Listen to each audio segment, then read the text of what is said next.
Okay. Hello? How many are there of you that I don't know? If you know me, raise your hand. There's very few in here that don't know me. That's awesome. So I'm still going to introduce myself. My name is Ann. I'm the audiologist that comes here. And wait a minute. Let me show you this. I came to talk to you about hearing in your brain, but also, why can't I hear in the legacy? This is what I was going to call this talk. But before I get started, can everybody hear me? Right? That's what we're talking about. Can't understand me? Yep, that's what I was just about to say to you. I get really excited when I talk about hearing aids. What that means is I might talk faster. And if I am talking too fast, tell me to slow down. You're not going to hurt my feelings. I tell people all the time to slow down when they're talking to the hearing impaired, right? Okay, show of hands. How many of you have normal hearing? Not normal for your age, normal. How many of you have had a hearing test and had it confirmed that you have normal hearing? 1, 2, 3, 4, 5. Okay. That's not very many.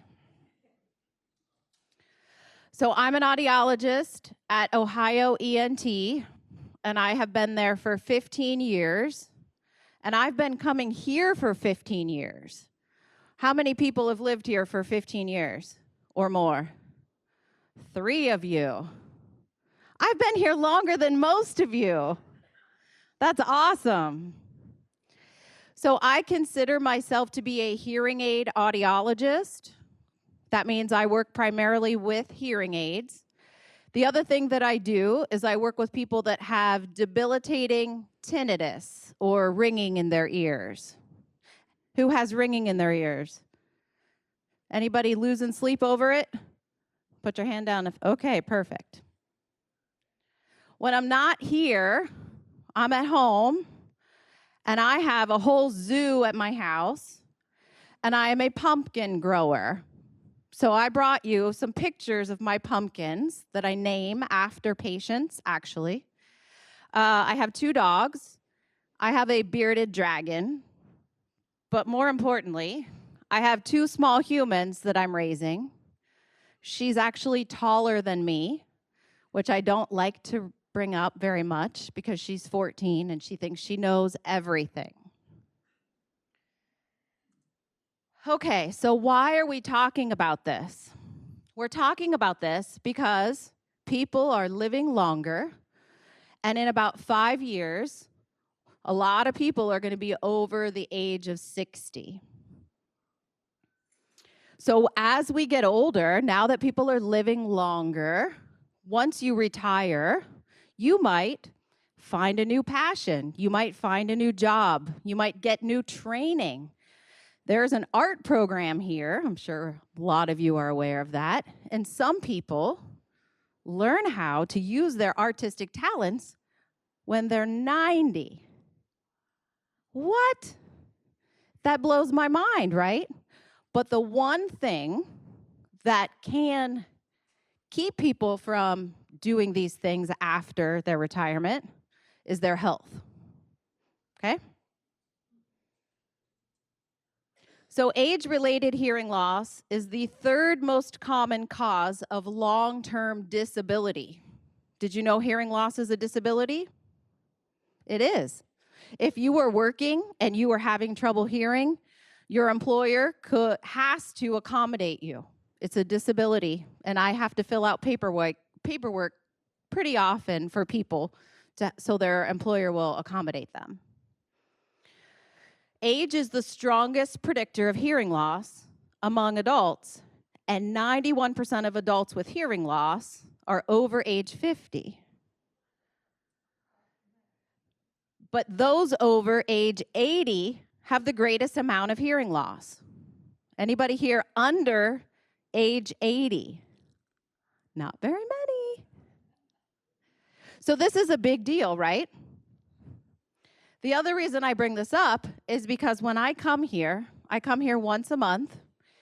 I see about 22 to 30 of you when I come here in one day, and about 21 to 29 of you tell me you can't hear in the dining room. So it's a big deal. So in order to understand where I'm going to briefly talk to you about hearing loss. There are 3 types of hearing loss. One is called conductive, one is called sensorineural, and one is called mixed. And mixed is basically a combination of conductive and sensorineural. We are going to focus on sensorineural hearing loss. Sensorineural hearing loss occurs because of damage to the sensory cells of the inner ear and or the auditory nerve. There's a picture up there. I don't know if you can see it. Right here, this is normal inner ear. This is broken inner ear. These are super pretty hair cells. These are damaged and beat up hair cells. When you have a sensorineural hearing loss, the main causes are age, noise exposure, and genetics. I might venture to say that perhaps when you were younger, things were louder. Cars were louder. People didn't protect their hearing like we do now. But also, I have patients that are farmers, and they have air conditioned, and they have like little houses on top of a tractor, and that's where they mow. You didn't have that when you were younger. Farmers didn't have those types of things. So you were more exposed to noise as a younger person. So you have age, noise exposure, and genetics. Those are the 3 main contributing factors to this type of hearing loss. You can also have an acoustic neuroma, which is a tumor that grows on the auditory nerve. Or you can have, if you have chemotherapy, certain chemotherapy drugs will affect your hearing. Sensorineural hearing loss is permanent. I cannot send you to a doctor for surgery or a pill. They cannot fix you that way, but they'll tell you you need to wear hearing aids. So hearing aids are the recommended treatment. So if hearing aids are the recommended treatment for this hearing loss, only 20 to 30% of people will get a hearing aid when it's recommended. Why? What's the big one? Cost. I heard vanity. My favorite story about this is I had a man who came into my office. He does not live here. He had white hair. He was on a walker. And he didn't want hearing aids because he thought that would make him look old. I swear to God, I am not making this up. So we have a stigma. Hearing aids have a stigma to them, right? That means if I need a hearing aid, I'm old, or I'm dumb, or I don't know why. How many people in here wear glasses? All of us, practically. If you don't need glasses, I'm jealous. But why don't people want hearing aids? My answer to that is, on the day that I have some of my younger patients, I'll start scheduling some of my older patients so you guys can see that not everybody that wears hearing aids is old. So my other favorite one is my friend, neighbor, sister, uncle, cousin. Somebody tried a hearing aid in 1982, and it didn't work. So that's why they're not going to get a hearing aid. But the treatment of hearing loss through hearing aids should be considered not only to improve hearing, but to preserve your brain. So how do you know if you need hearing aids? How do you know? Your daughter tells you, right? Your son tells you. You go have your hearing tested. So the picture that I have up here is of a very perfect, beautiful eardrum. We look in your ears, we ask you all sorts of questions, and we do a hearing test. Everybody in here have a hearing test? Like everybody.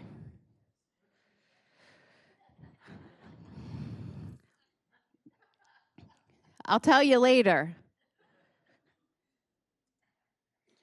So then you're given the results of a hearing test. This is an audiogram. And what we're looking for are the softest sounds that you can hear in the range of speech frequencies. We also look for a word recognition score. When we ask you to repeat a list of words, we calculate how many of those words you repeat correctly. And we really do this in a sound booth or a quiet room. Like if I do it here, I'm in the art gallery. As long as they're not mowing the grass, it's pretty quiet down there. So when we talk about your word recognition score, this is a direct indication of your success with hearing aids. Because some of you probably recognize that there are people that wear hearing aids that can't hear. And the question is, can they not hear or can they not understand? And that's where the brain comes in.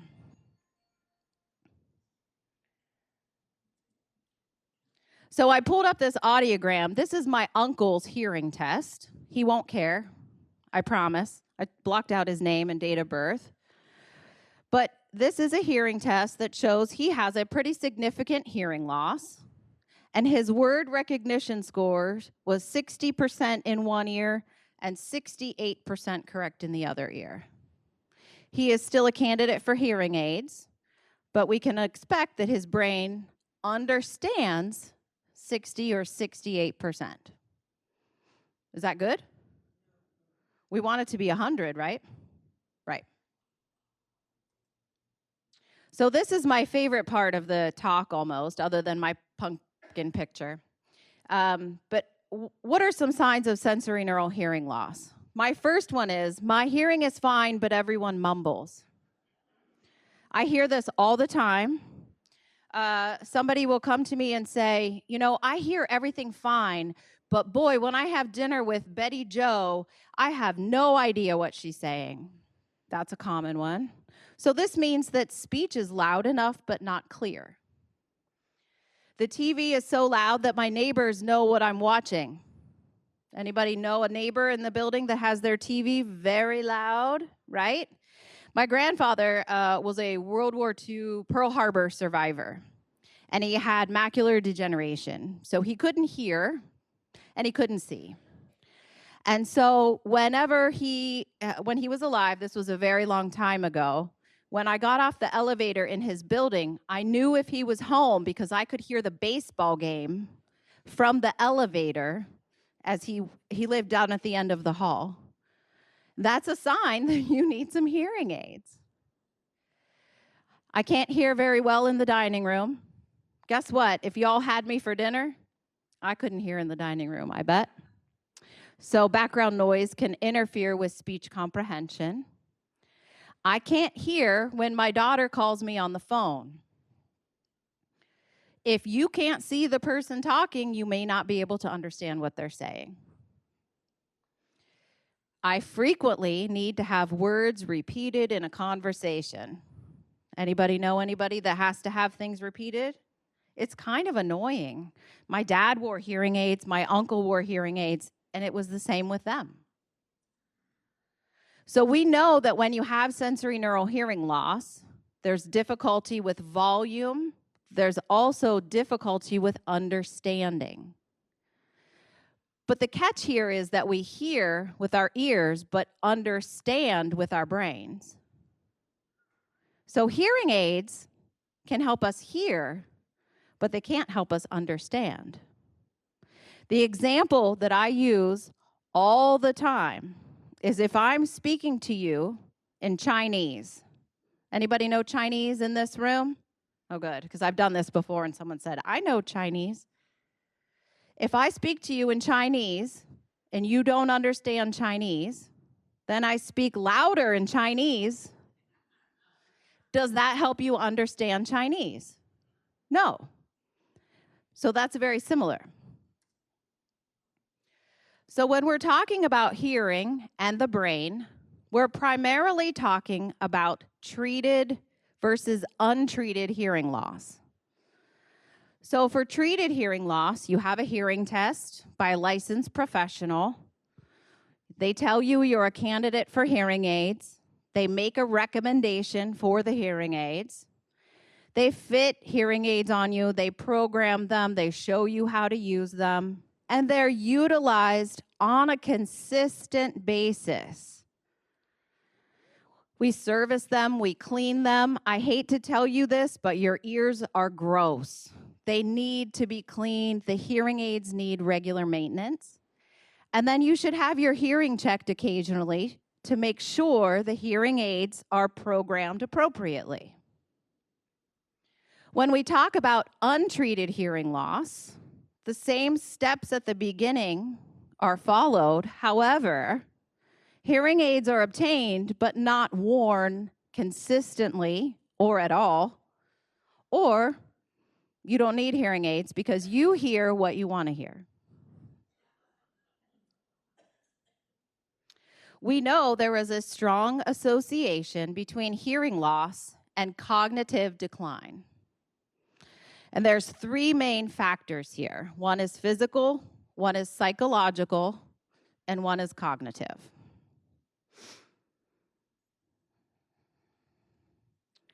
So a study was done that determined that people with mild hearing loss were 3 times more likely to have a history of falls. So did you ever recognize that when you don't hear well, you hear the room differently? That might sound funny to you, but I've given this talk before, so I'm going to repeat this part if you remember. I had new flooring put in my house, and we took all of the furniture out of one room and we shoved it into another room. And boy, did that room sound different without all the furniture in it.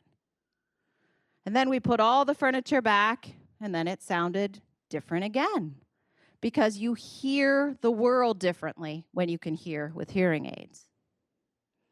As hearing loss worsens, fall risk increases. So if you don't hear well, and then that hearing gets worse, you can fall more. The other thing to keep in mind is that gait and balance are very cognitively draining. Just for me to do this, it's pretty good, right? I can do this. I can walk. No problem. I'm balanced. I have a pretty decent gait. But I'm also 47 years old. I'm a little bit younger than you guys. So when you have to use so much of your brain's energy to hear, you might not have enough energy to expend on gait and balance. And maybe that's why older people don't walk some as well. Okay, when we talk about psychological issues, we're talking about the negative impact on your mental health when you don't hear. The example that I like to use all the time is if you really, really like to go to church and your friends are there and you enjoy it and you enjoy the music and it's very social and it's very uplifting, but you start realizing that you're going to church and you don't have a clue what people are saying. Well, then maybe you stop going to church because you say to yourself, why would I go? I don't know what's going on. This can be very, very depressing if this is something that you really enjoy. So what we know is that there are significantly higher rates of anxiety, depression, and social isolation in people with untreated hearing loss. Social isolation leads to chronic depression, and older adults with chronic depression are more likely to develop poor eating habits, higher rates of insomnia and memory loss, and increased mortality. So hearing loss makes communicating with others more difficult, which can lead to social isolation, which is another risk for dementia. So just because you stop going to church, you can become depressed, then you don't eat, you don't sleep, and you can almost just wither away. And a lot of it could be just based on your hearing, right? If you're not going because you don't hear when you could get hearing aids and go, there's your benefit right there. Make sense? Okay. Now, the cognitive issues. So this is a big research study I've been out of graduate school for 17 years, so this was even popular when I was in graduate school. But what they did was they did a study on a bunch of older adults. The mean age was 77.4 years. And what they determined was that there was little doubt that hearing loss is a factor in loss of mental acuity in older adults. And then a couple years later, they updated this study, and they took 126 of those people that they initially studied, and for 10 years, every year they did an MRI of their brain, and they measured the gray matter. The gray matter in your brain is responsible for processing sound and speech and plays a key role in memory and sensory integration. And what they found was that the people that had hearing loss, that didn't wear hearing aids, their gray matter in their brain shrunk more. Even a mild hearing loss. So you don't have to have a massive hearing loss for this to be impacted. A mild hearing loss, some of you have a mild hearing loss and wear hearing aids or don't. Now, I put a lot of words on this slide, but I'm going to just tell you the quick and dirty version of it. Basically, when you are working so hard to hear, your brain does not have enough energy for other cognitive functions, like memory. You're just working so hard to figure out what people are saying. The other thing that we know, look at this picture. I thought this was hilarious. This is a picture of a man whose muscle is atrophied after a surgery. So this is his strong leg, this is his weak leg. And I use this example a lot because we actually know that part of your brain can atrophy, just like that man's leg, when you're not stimulating the auditory channel like you should be with a hearing aid. So it's part of the temporal lobe. There's atrophy over portions of the temporal lobe responsible for auditory processing. It's basically a use it or lose it kind of philosophy, where if you're not using part of your brain, it will shrink. Although the brain becomes smaller with age, did you guys know this? Did you know that your brain shrinks with age? Did you know that your ears and your nose grow for your whole life? Seems like it should be the opposite, right? But I did not know this, honestly, until I was doing research for today. But your brain becomes smaller with age. Shrinkage seems to be fast-tracked in older adults with hearing loss. Did you know that? I didn't know that. Okay, dementia affects more than 55 million people worldwide. And hearing loss affects more than 1.5 billion people worldwide. Treating hearing loss could be an effective strategy to preserve cognitive function and potentially reduce the risk of dementia. So why can't I hear in the legacy? Right? Why? Give me some give me some noise. Too many people eating there at once. Everybody needs to go separate. Y'all in there separately. Would you say? The high ceilings. Those windows are beautiful, but they're a killer. Yep, all those hard surfaces, the stone and the glass, And how many people are in there at the same time? And you have all these cute young people working and everybody's talking and it's really, really social and fun, but nobody can hear in there. That's what I'm told. I hear it all the time. So when you're trying to hear in a noisy place, it's simple. I read this article that said, just reduce the noise and make the speech louder. Okay, how are you going to do that, right? We know that background noise can mask speech sounds that you need for hearing. So that means that when everybody is in there talking, and you all have primarily a high-frequency hearing loss, even with hearing aids, your high-frequency sounds can be dulled. They can be masked or covered up. The signal-to-noise ratio has to be positive. That means what you're trying to hear has to be louder than the background noise. So maybe you all need to take turns. One table can talk for 10 minutes, and everybody else has to be silent. Would that work? Then there's a brain processing component. You have to figure out, you're sitting at a table with 8, let's say 6 people, right? Your brain has to figure out who is talking and who you're going to listen to at one time. Then you need to focus on that one person, and then this person over here says, "Did you see what she was wearing?" And then you have to focus over here. Then you also have your background noise, and you have to be able to separate what these people are saying in the presence of the background noise. Then we talk about the acoustics, the room. It's a beautiful room, but it doesn't really do much for your ability to hear.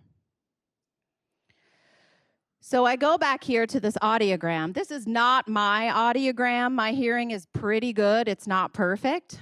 But I have to tell you, if you test my hearing and I tell you that I have normal hearing, that does not mean I hear everything perfectly.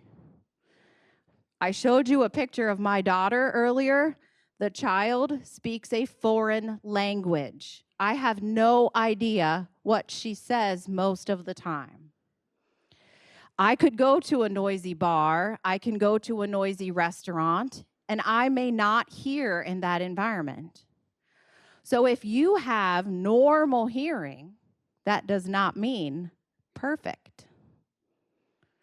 Then we look at my poor uncle. He just died. My uncle just died. This is his hearing loss. His comprehension was, again, 60% in one ear, 68% in the other ear, in a sound booth or quiet room.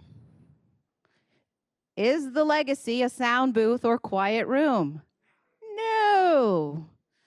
So what we know is if your comprehension is less than 100% in a quiet room, and then we put you in the legacy or any other noisy place, your comprehension is going to be less. And we also know, come on, baby, that hearing aids cannot help us understand.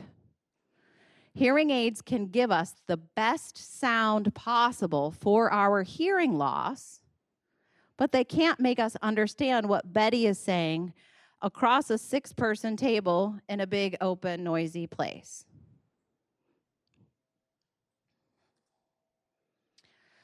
So hearing aids train the brain to hear sounds that have been missing due to hearing loss.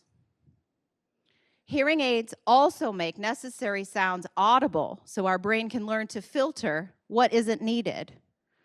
What I like to say is that if you imagine in your brain there's a filing cabinet of sound. If you're sitting in your apartment and somebody comes in the door and you don't know that person and they yell, "Hello," you think, "Oh my gosh, who is that person? I don't know who that person." This is my deer in the headlights, by the way. Because you can be a strange voice, somebody that you don't expect to hear coming in your apartment. But what if it's one of your children? They come in and say, "Mom, Dad, hello," familiar voice. So that filing cabinet of sound in your brain categorizes sound as long as it hears it consistently. If wearing hearing aids aren't used consistently, each use is like the first time all over again. I like to say you're like a deer in headlights for sound. I used to have this patient. Her name was Mrs. Smith. I cannot remember her first name. Doesn't matter. She's long gone, I promise you. But she would call me every Monday morning, and she would say, "Ann, I wore my hearing aids to church yesterday, and I couldn't hear a thing." And I said, "Mrs. Smith, when is the last time you wore your hearing aids?" And she would say, "Well, last Sunday when I went to church." So she put hearing aids on for 1 hour a week and expected like that for her brain to catch up and be able to hear. Her brain was a deer in headlights for sound. She was completely overwhelmed. Wearing hearing aids in noisy listening situations also takes time. It's not easy to listen to one person when lots of people are talking at the same time, but with practice, you can get better. Do you think at your tables one person talks at a time? Doesn't everyone, right? That's a hard thing to hear and understand. But there are a lot of benefits to wearing hearing aids. 71% of people who wear hearing aids report an improvement in life overall. That's pretty good, 71%. 74% of hearing aid wearers report an improvement in relationships at home.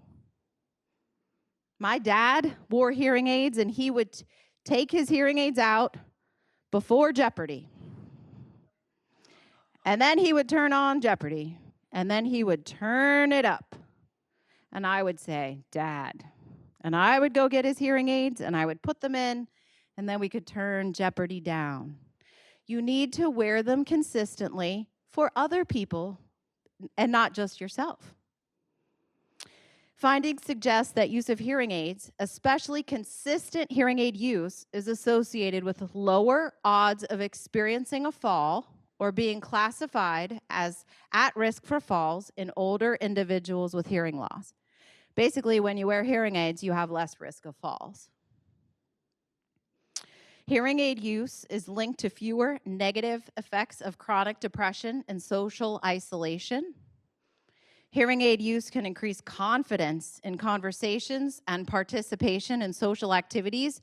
You know, I never thought of this before, but this does happen. I've had people tell me after they got hearing aids, they felt so much more confident. They felt like they could participate in conversations. I saw this person this morning. I had somebody tell me when he got hearing aids, he could see colors more vividly. So I've never heard that since, but okay, we'll go with that. The use of hearing aids can help reduce Alzheimer's-related problems, and cognitive function can improve with the use of amplification. So here's what we know. Hearing loss is not just a benign aspect of aging, but a modifiable risk factor for dementia. And addressing hearing loss early could play a crucial role in maintaining cognitive health over time. Hearing aids could be a valuable tool in preserving cognitive function, particularly for those already at risk for dementia. I have a couple of patients who are middle-aged, I would say, like, not middle-aged, my age, I'm young, in their 50s, let's say, and their parents, one or both of them, had maybe Alzheimer's or dementia, and they're coming in for regular hearing testing because they've learned that untreated hearing loss can be a contributing factor, plus they also have a dementia kind of risk factor, so that's been very, very positive. In particular, among all known potentially modifiable risk factors for dementia, hearing loss has been estimated to be the single greatest risk factor. So what we're talking about is something modifiable. If you say, well, I might get dementia, there's nothing I can do about it. But if you have hearing loss, there is. Questions about anything at all? Dot. We take our hearing aids off while we're sleeping. Yes. So is that setting us back somewhat? She said, when we take our hearing aids off at night when we're sleeping, is that setting us back? No. We're talking about if you take them off and then don't put them on for a month. If you wear them all day, every day, and then take them off at night and wear them all day, every day, perfect. Right, you have to take them off to charge them. But also, when you take your hearing aids off, guess what you're doing? You're letting air get in your ears. Your ears need a break. They need air to dry out and that. So it's good for your ears, and the hearing aids need to charge. Yes?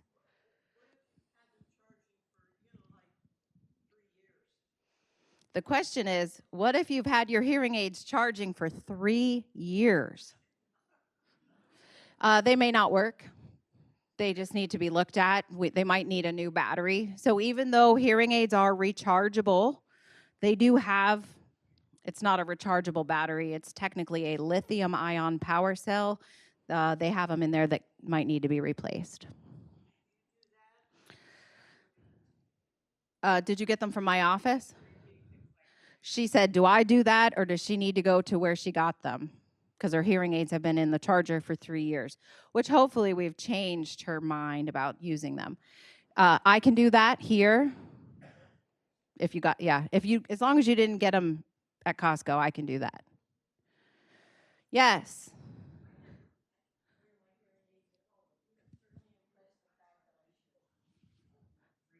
I will, yeah. Is that what you're saying? She said, I never wear my hearing aids at home, and I've convinced her that she should. So I'll just expand on that a little bit. When you're home, you're not silent. I would venture to say that maybe you wash your hands, you flush your toilet, you use a microwave, you talk on the phone, you watch television. Your brain needs all of those sounds through the hearing aids. So absolutely, please wear them all the time. Kathy.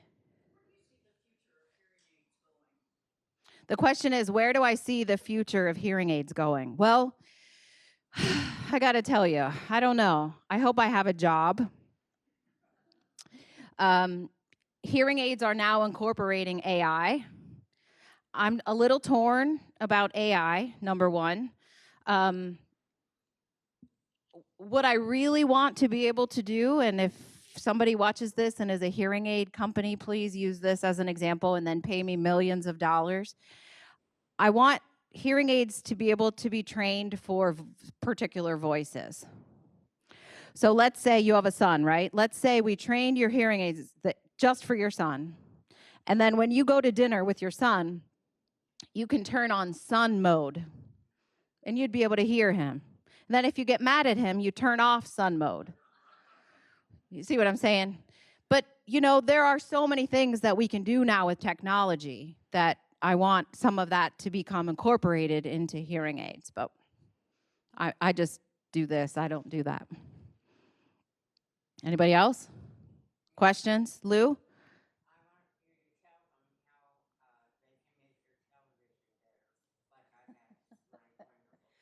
Okay, Lou wants me to tell you that she has a TV streamer that she uses to let her hear her television through her hearing aids.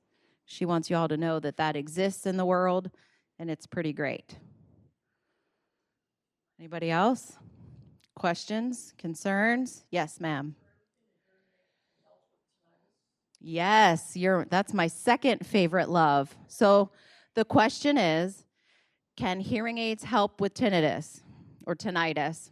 Actually, the number one recommended treatment for tinnitus is a hearing aid. So if you came to me as a tinnitus consultation and you wanted me to talk to you about these sounds that you hear, if you have a hearing loss, I strongly recommend hearing aids immediately. What I like to think of when I talk about tinnitus is your brain screaming for sound. And when it gets sound through the hearing aids, it doesn't have to do that anymore. And a lot of people benefit from hearing aids for tinnitus. I actually have people that are normal hearing with tinnitus that wear hearing aids as well. It's a little different, but.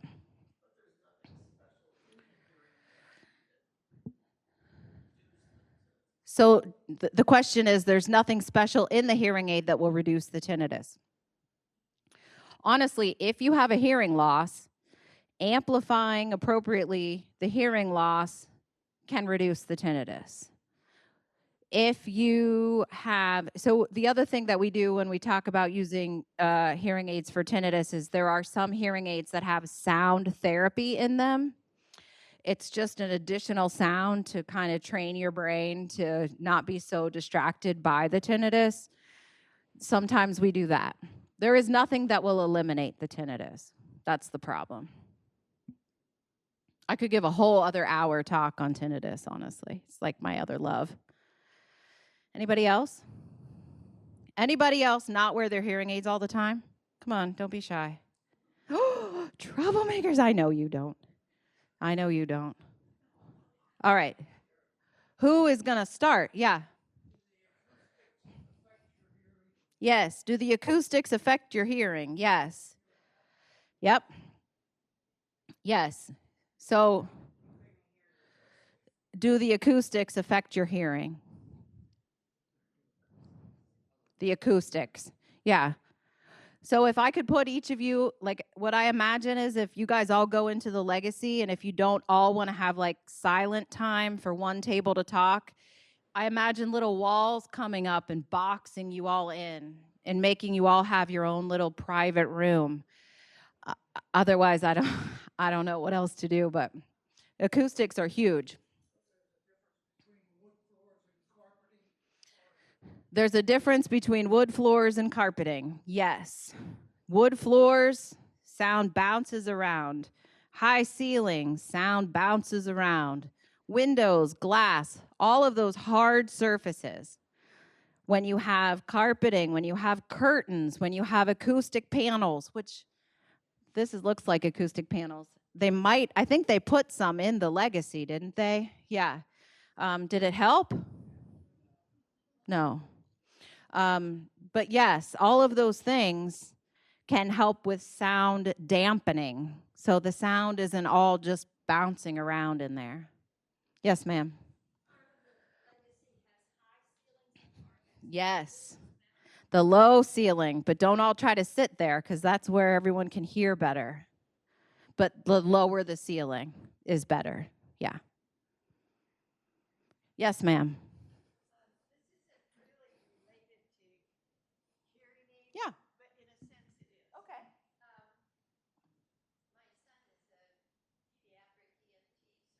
Where?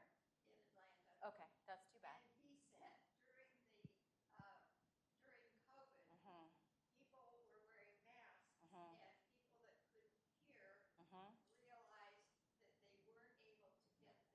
Yes.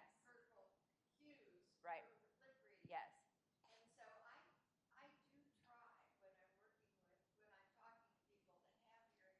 Uh-huh. Yes.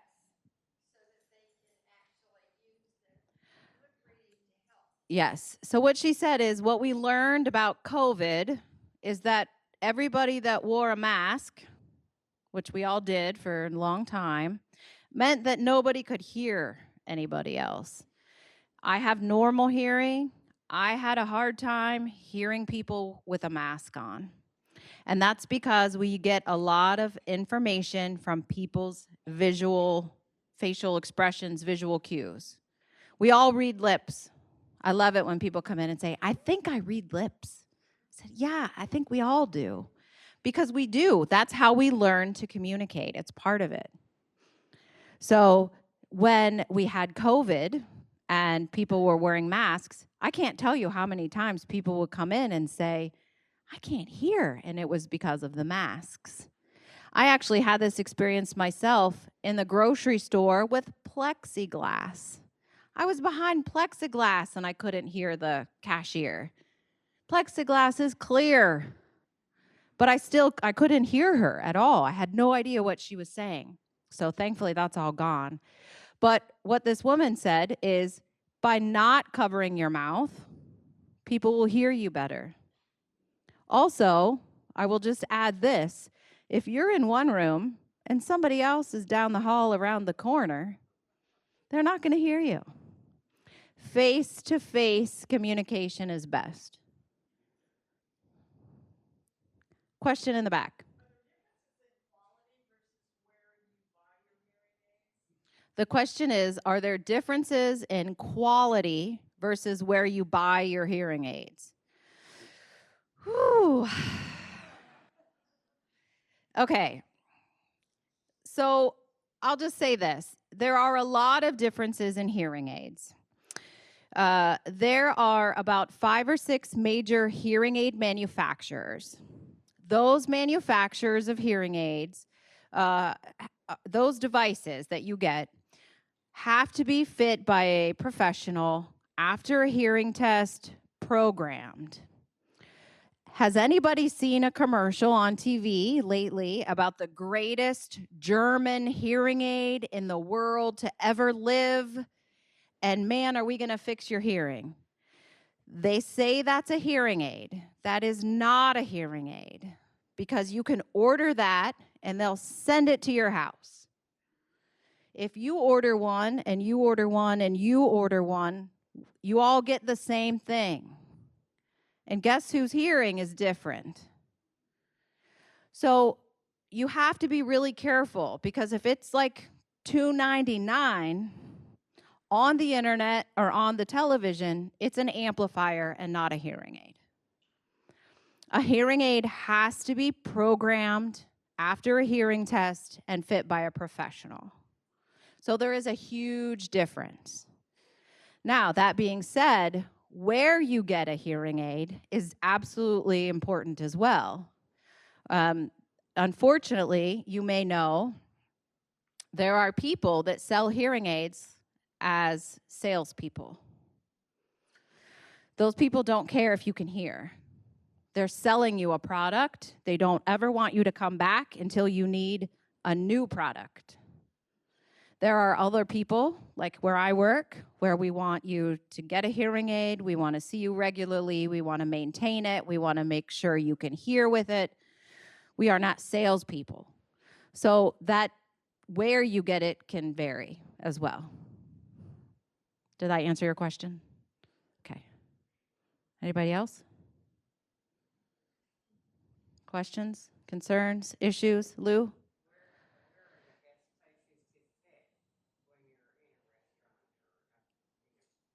Her question is, where are the best places to sit in a restaurant? Ideally, what you want to sit, if you can get a booth with a high back, that is helpful. The other place, anybody seen Dirty Dancing? Do you know the movie Dirty Dancing? You know the line, nobody puts baby in the corner? Okay, you want to put baby in the corner. If you want to hear better, baby in the corner means you're going to hear baby and what's behind her, which is nothing. It's a wall. It's a corner. So if your hearing aids are picking up sound in front of you across a table, what's behind you can also be picked up. So you really want your back to the noise. And that's hard when you're sitting in a big open room and there's tables everywhere. Everybody's going to want to be like putting their back to the noise at dinner. But that's it. That's really your back to the noise is the hard part. Questions? Anybody else? Yes. Hi.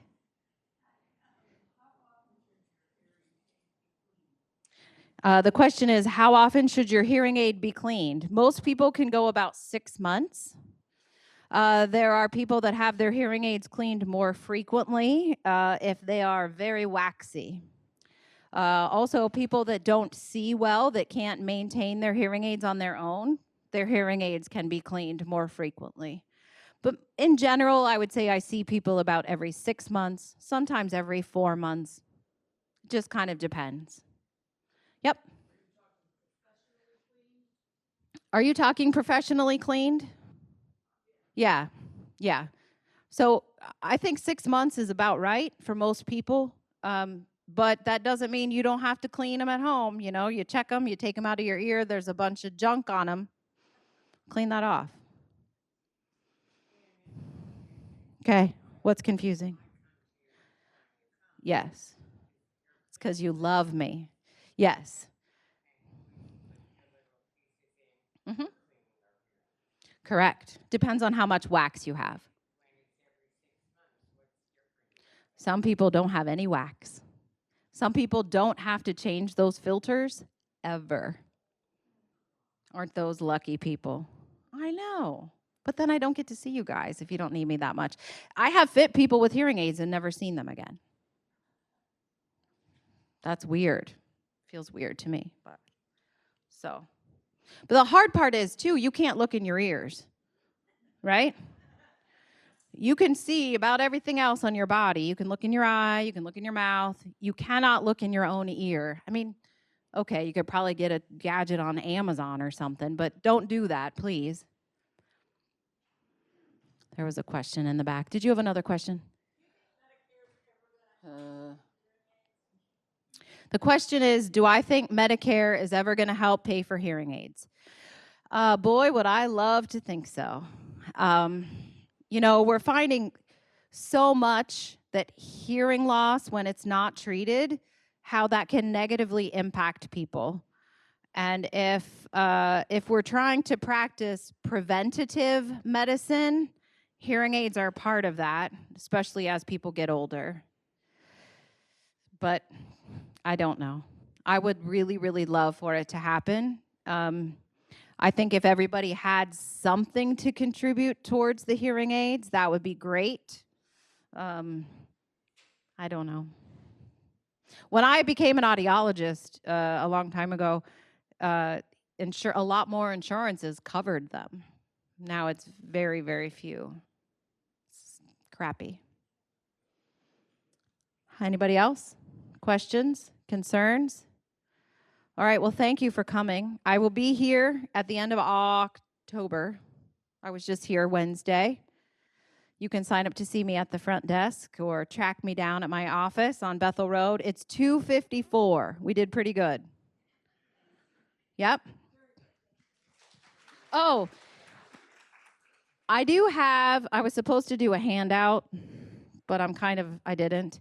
If anybody is interested in any of the research, I didn't want to bore you with a ton of the research, but if you're a nerd like me and you're interested in the research, I can send you that. So just let Ava know or let me know, and I can get you some of the research articles. I think I can send this. I probably could. I got to get my kid to figure out how to do it.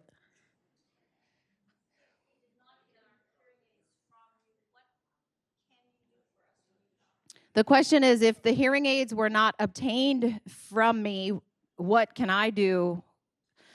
First of all, it depends on where you got them. Did you get them at Costco? If you got them at Costco, I can probably clean them and check them. I can check your ears. I can remove wax. Most hearing aids that come from Costco can only be adjusted at Costco. 1 second. Oh. Let me finish her question, and then I'll answer your question. If you got your hearing aids from a different audiologist at my company or a different audiology company in town, more than likely I can work on it. And there's a charge for that service. This question is there a difference in quality of batteries? Now, most hearing aids are rechargeable, but your hearing aids are not, right? You use batteries. So I have to say that I don't know that there's a huge difference in quality of batteries. The problem is that you have to get fresher ones. you just have to check the expiration date. And the little ones that you use are so inconsistent. I'm sorry. But Costco is the only thing. Costco has cheesecake and hearing aid batteries. 2 things to get at Costco. Everything else, I'm not a fan. Anybody else? When you go to Costco, there's 2 things that they have there that are good. Cheesecake. Oh, see, I don't know. I haven't had the pumpkin pie. I've only had the cheesecake. See, I'm anti-Costco because I don't like how they do hearing aids. But the hearing aid batteries are cheap. The hearing aid batteries are cheaper, but you have rechargeable.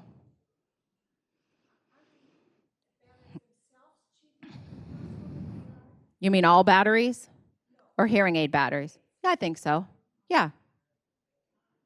But most people get them on Amazon. But I don't know. Okay? Mm-hmm.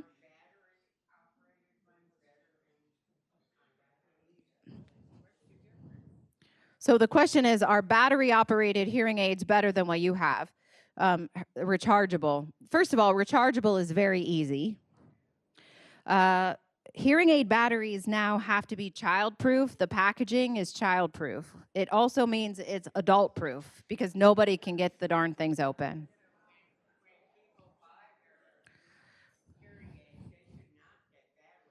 Well, some people prefer a style of hearing aid that only comes with a battery.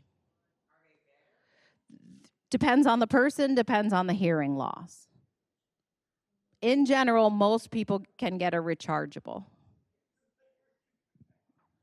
Okay? All right, guys, thanks.